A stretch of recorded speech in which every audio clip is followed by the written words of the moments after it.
morning students. बेटा in last lecture we discussed about the introduction of an AP. ठीक है, हमने जो है AP के बारे में डिस्कस किया था. We discussed about first term and common difference T. Okay, today we move to the next topic, that is the nth term of an AP. How to find the nth term of an AP. हमने पढ़ा था कि जो AP होता है its journal form is A plus D, A plus 2D and so on, है ना. हम लोग AP को जो है हमारे पास AP जो है फाइनाइट भी हो सकता है, इनफाइनाइट भी हो सकता है. सीरीज़ जो है infinite means there are the number of terms, uncountable number of terms, कि जितना हम AP को आगे इंक्रीज़ करते रहेंगे वो उतना होता रहेगा. सो अब आज हम जो फाइंड आउट करेंगे that is the nth term of an AP. It means अब स्टार्टिंग में if we have this series suppose 5, 7 and so on. अब हमें पता है कि first number is 1, second is 3, third is 5 and fourth is 7. But अगर हमें question में पूछ ले कि फाइंड इट्स 1000th टर्म, अब हम AP में लिख के तो शो नहीं कर सकते, ठीक है ना. So in that case we use the formula for nth term. We have the direct formula. By using that formula we find any term of an AP. Okay, so let's discuss about it. So to find the nth term, let us consider an AP whose terms are A1, A2, A3, A4 and so on. ठीक है, suppose let this is the an AP. So in this AP, first term is A1. Okay, so let us consider A1 is equals to A. हमने consider कर लिया है कि जो first term है that is A1, that is equals to A. Okay, so now next term A2 is equals to. हमने पढ़ा है कि जो भी हम AP फाइंड आउट करते हैं तो हम सक्सीडिंग टर्म निकालने के लिए क्या करते हैं, D ऐड करते हैं. फर्दर टर्म निकालने के लिए इसके अंदर D ऐड करते हैं एंड सो ऑन. हम लोग जो है एक एक सक्सीडिंग टर्म जितना बढ़ते हैं उतना ही हम D क्या करते रहते हैं, ऐड अप करते रहते हैं. Now to find A2 we have to add D in this first term.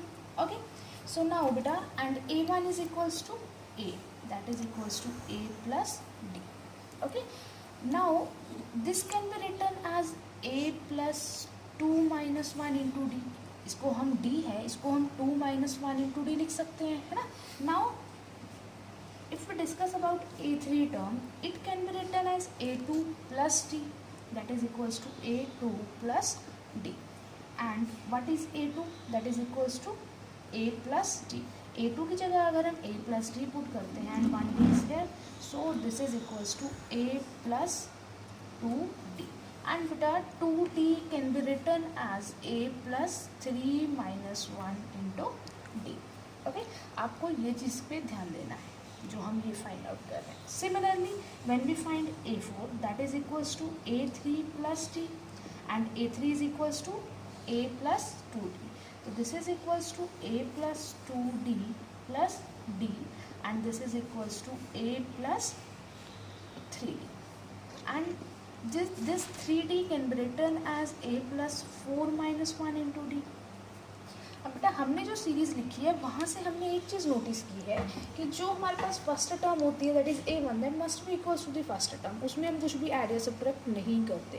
And in A2 when we find the A2, तो हमारे पास क्या आ रहा है यहाँ पे A plus 2 minus 1 into D. Okay, जब A3 फाइंड आउट किया तो here it is A plus 3 minus 1 into D, and next A4 is equal to A plus 4 minus 1 into D.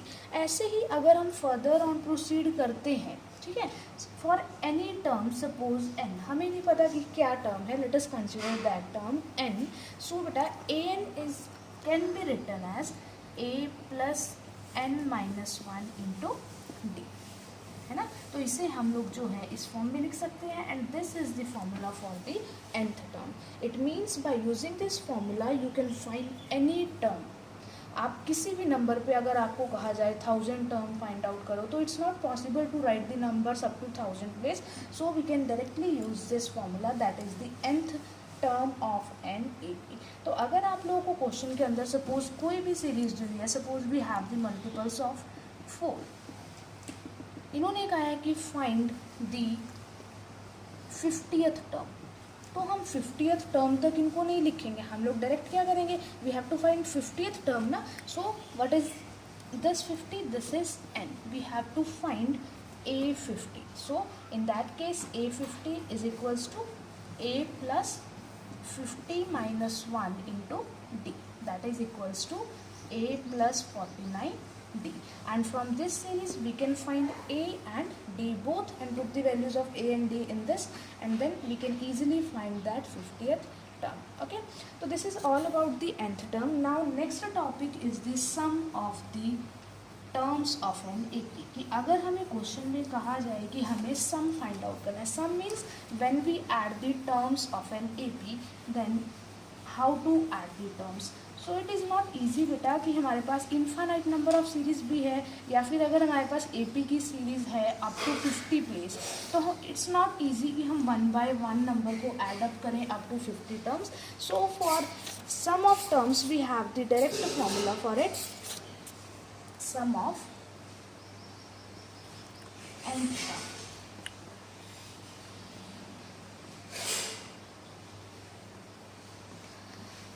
बेटा जो हमारे पास फॉर्मूला है सम ऑफ nth टर्म, इसके लिए हमारे पास डेरिवेशन भी है, but derivation is not so important और कभी एग्जाम में आती भी नहीं है. So you can use the direct formula for it.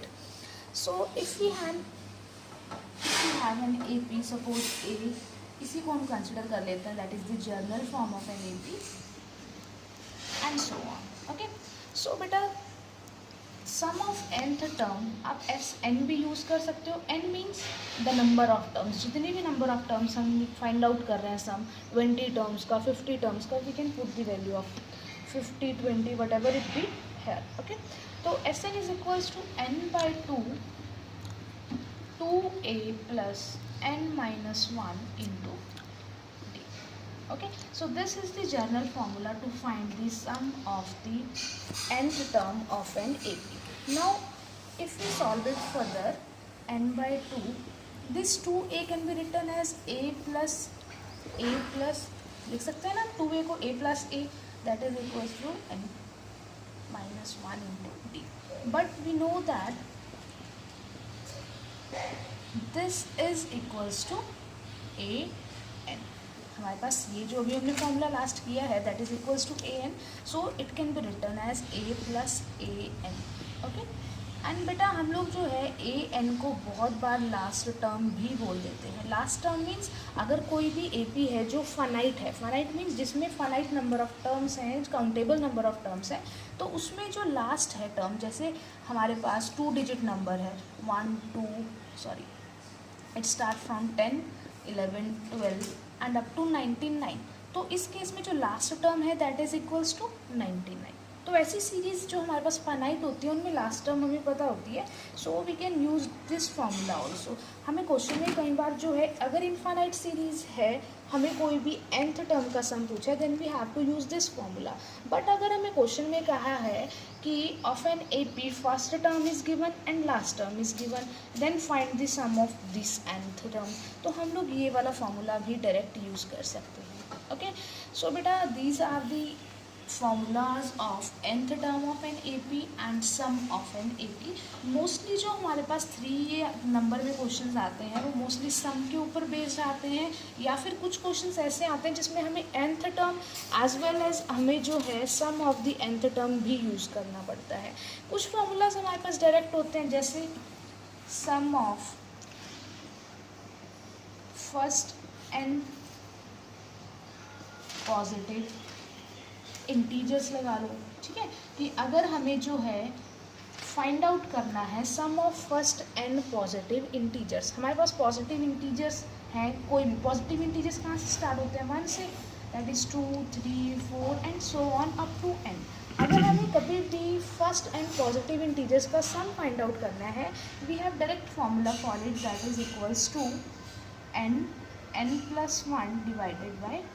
तो आप लोग ये वाला डायरेक्ट फार्मूला भी यूज़ कर सकते हो आप इसको. ठीक है ना, तो these are all formulas to find the sum of nth terms. Okay, तो this is all about the AP. Thank you class.